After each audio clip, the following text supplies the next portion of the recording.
नमस्कार विद्यार्थी मित्रांनो, डॉक्टर सुशील स्पॉटलाईट या आपल्या यूट्यूब चॅनलवर तुमचं सर्वांचं स्वागत आहे. या लेक्चरमध्ये आपण गव्हर्नर जनरल ऑफ इंडिया बघणार आहोत. ऑलरेडी आपण गव्हर्नर जनरल ऑफ बेंगॉल बघितलेले आहेत आणि भारतीय इतिहासामध्ये एक खूप महत्त्वाचं हे टॉपिक आहे आणि आधुनिक भारताचा इतिहास बऱ्यापैकी याच्यातून रिवाईजसुद्धा होतो. तर बघूयात गव्हर्नर जनरल ऑफ इंडिया. तत्पूर्वी डॉक्टर सुशील स्पॉटलाईटला टेलिग्रामवर फॉलो करण्यासाठी डिस्क्रिप्शनमधली लिंक तुम्ही वापरू शकता. फेसबुकवरही आपला ग्रुप आहे, तिथेही फॉलो करू शकता. लॉर्ड विलियम बेंटिक है ना. तर लॉर्ड विलियम बेंटिक जो आहे 1828 ते 1833.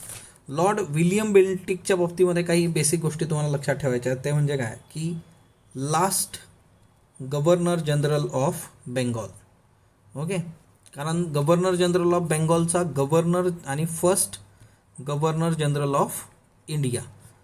तर governor general of Bengal governor general of India कशानुसार झालेला आहे, तर 1833च्या कायद्यानुसार झालेला आहे. ओके, सो बेंटिकचा जो काळ होता तो गव्हर्नर जनरल बेंगॉल म्हणून 1828 ते 1833 आणि नंतर गव्हर्नर जनरल ऑफ इंडिया म्हणून 1833 ते 1835. सो पहिला गव्हर्नर जनरल ऑफ इंडिया आणि शेवटचा गव्हर्नर जनरल ऑफ बेंगॉल. तर ह्याचं वैशिष्ट्य आहे, तर ते एक लक्षात ठेवा. MCQमध्ये सिम्पली हे विचारलं जातं. याच्यामध्ये काय बेसिक महत्त्वाचे फॅक्ट्स आहेत. तर सगळ्यात पहिली गोष्ट, father of western education in India, modern western education in India, म्हणजे भारतामध्ये जे काही आधुनिक शिक्षण आलं, आधुनिक पाश्चिमात्य शिक्षणाचा जनक असं लॉर्ड विलियम बेंटिकला म्हटलं जातं. आणि याच्यामध्ये एज्युकेशनल रिफॉर्म्स जे करण्यात आले होते त्याच्यामध्ये सगळ्यात महत्त्वाचं जे आहे ते म्हणजे मॅक्युलेस मिनिट.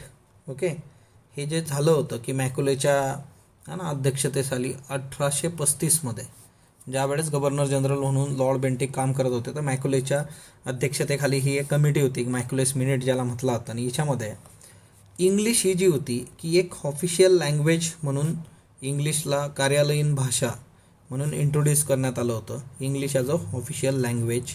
तर हा एक महत्त्वाचा याच्यातला मुद्दा होता. आणि दुसरं म्हणजे medium of instruction in India, medium of instruction in India. म्हणजे इथूनच एक बेसिक गोष्ट सुरू होते की लिटरली तुम्हाला इंग्लिश एज्युकेशन आणि त्या सगळ्या गोष्टी है ना. आणि मॅक्युलेचं सिम्पल फंडा होता की विचाराने इंग्रजी असणारी म्हणजे क्लर्क लोक जन्माला घालण्यासाठीची ही सगळी सिस्टीम आपल्याला माहीत आहे. दुसरी एक महत्त्वाची गोष्ट जी आहे की एकंदरीतच लॉर्ड विलियम बेंटिकचं काम आपण बघतोच आहे, त्याच्याबरोबर एक गोष्ट लक्षात ठेवा, याला मोस्ट लिबरल, ओके, म्हणजे उदारमतवादी and enlightened governor general of India म्हटलं जातं. ओके, तर हे एक लक्षात ठेवा की म्हणजे खूप लिबरल आणि खूप प्रॉपर व्यक्ती, इनलाइट झालेली म्हणजे स्वतःहून प्रबोधन झालेला गव्हर्नर जनरल असं लॉर्ड विलियम बेंटिकला संबोधलं जातं. लॉर्ड विलियम बेंटिकच्या बाबतीमध्ये सगळ्यात महत्त्वाची गोष्ट जी आहे ती म्हणजे suppression of child sacrifice. Okay, child sacrifice and इन्फॅन्टिसाईड.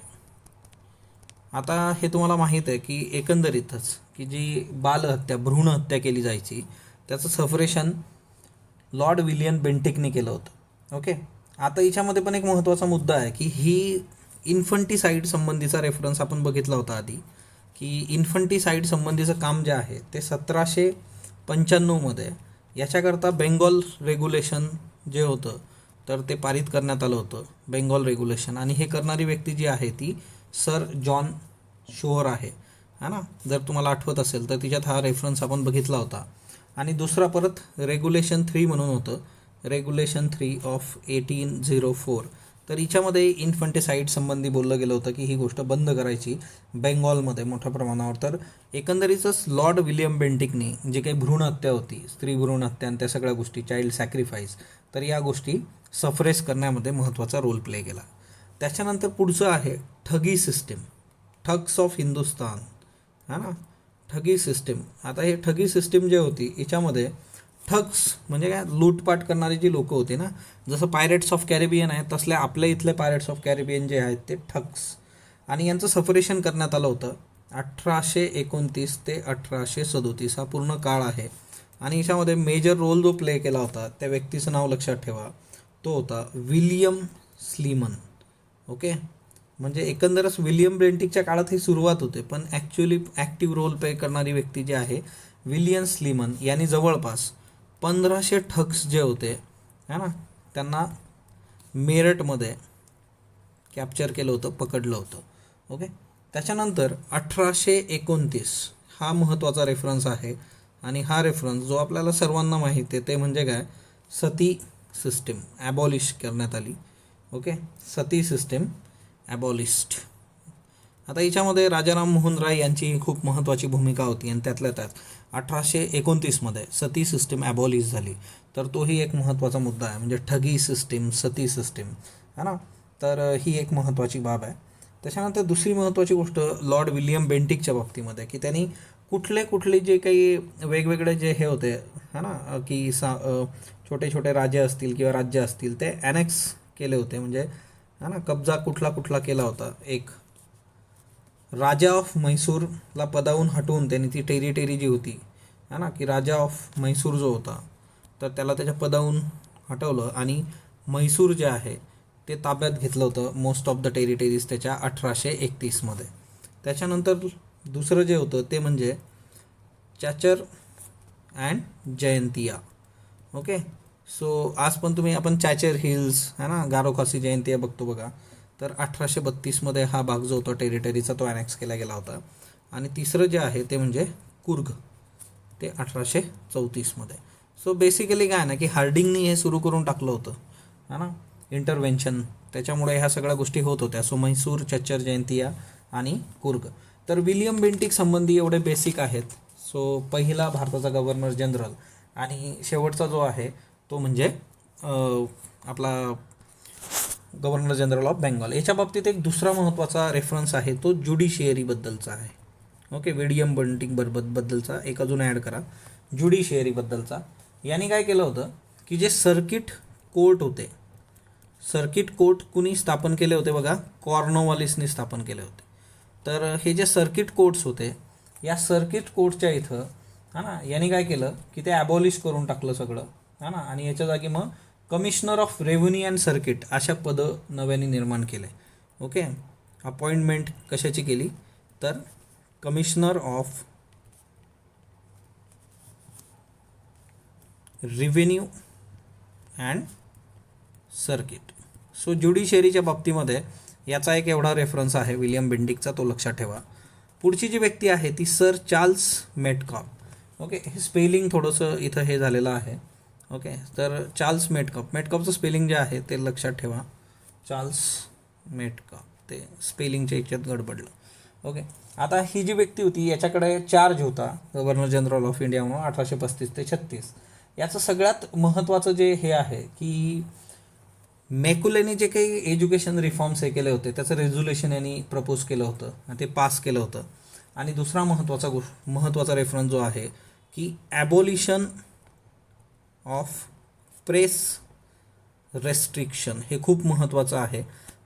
प्रेसवरचे जे रेस्ट्रिक्शन्स होते एकंदरीतच ते रेस्ट्रिक्शन यांनी ॲबॉलिश करून टाकले होते.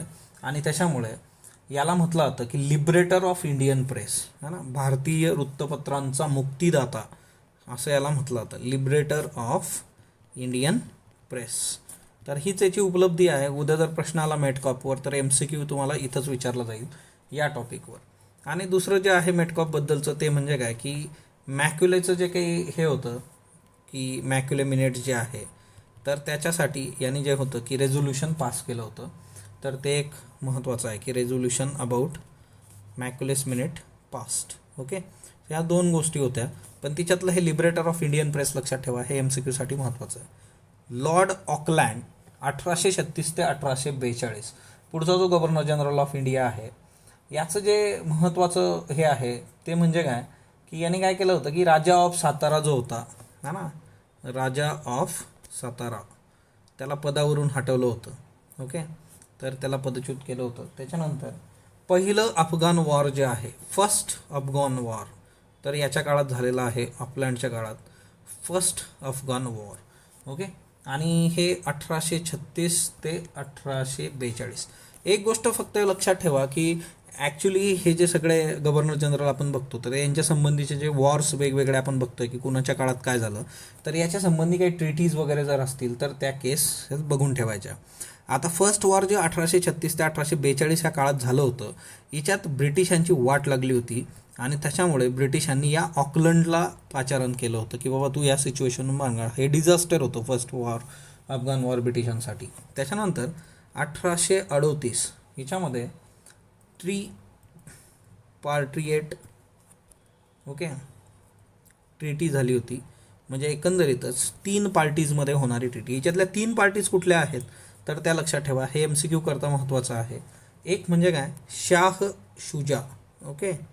शाह शुजा याच्यात एक पार्टी आहे. दुसरी पार्टी जी आहे ती रणजित सिंह.